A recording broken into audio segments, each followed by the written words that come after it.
সকালে 4টা-5টার সময় নাতে একজন আসে, তারপরে আসে খাবে বসে পরে ও দাদু দাদু হাতি আসে করে আমি দূর যাই গেছিলাম। এরপরে দেখে একটা কাঁঠাল গাছ আছে, কাঁঠাল গাছিটা পাড়ায় পাড়ায় খাই। এরপরে গড়ে উঠি চিরাচিরি করছে, হাতি ফাতি করে সবাই দেশেরা দেখতো হাতি।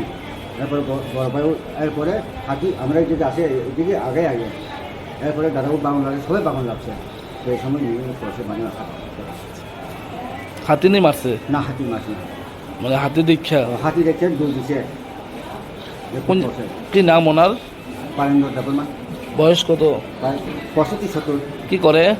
গৃহস্থী, বাড়ি কোনখানে? মঙ্গলা কামি। এরকম কি সবসময় হাতি দেখা যায় এদিকে? সবসময় হাতি আয় না, মানে সবসময় মানে দেখা যায় না, কোন সময় রাত্রে সকালে কোন সময় না কোন সময় ইয়ে, এটা কোনো ঠিক নাই। কজন আহত হয়েছে?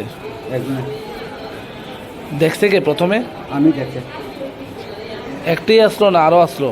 হ্যাঁ, একটাই আসলো হাতি না আরো আসলো? আজকে তো একটা ওই, আর অনেক কয়েকদিন পরে তো অনেক আছে। কোনো সময় একটা বাইরে দুটা ইয়ে, কোন সময় দল লাগে, কোন সময় একটা ইয়ে, কোন সময় দুটা ইয়ে, এটা কোন ঠিক নেই। এলাকাতে নষ্ট করে এমনিতে? এলাকাতেও বড় বাড়ি অনেক, কেউ বড় মারে, কেউ দর্শন করে বাড়ি ঘরে দিয়ে ভাঙে দেয়।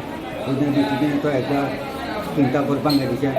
যখন না 11:30 না 10টার সময় বৃষ্টি, এই সময় যাইও মানে যাইও মানে হেরা আসে সাহায্য করে দেখি আমরা কোনো রকম বাসে আসে, তো হেরাও ডিউটি আসে ঠিকই আসে। পরে রাত হয়ে গেছে, এই জঙ্গলে ঢুকে গেছে হাতি মনে হয়, জঙ্গলের ভিতরে ঢুকে গেছে মনে হয়। তাহলে সবাই করছে ডিউটিতে।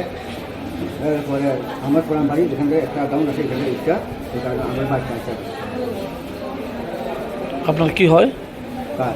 আপনার দাদা। আপনার নাম কি? পরে যাবো না, বাড়ি? মঙ্গল কামি।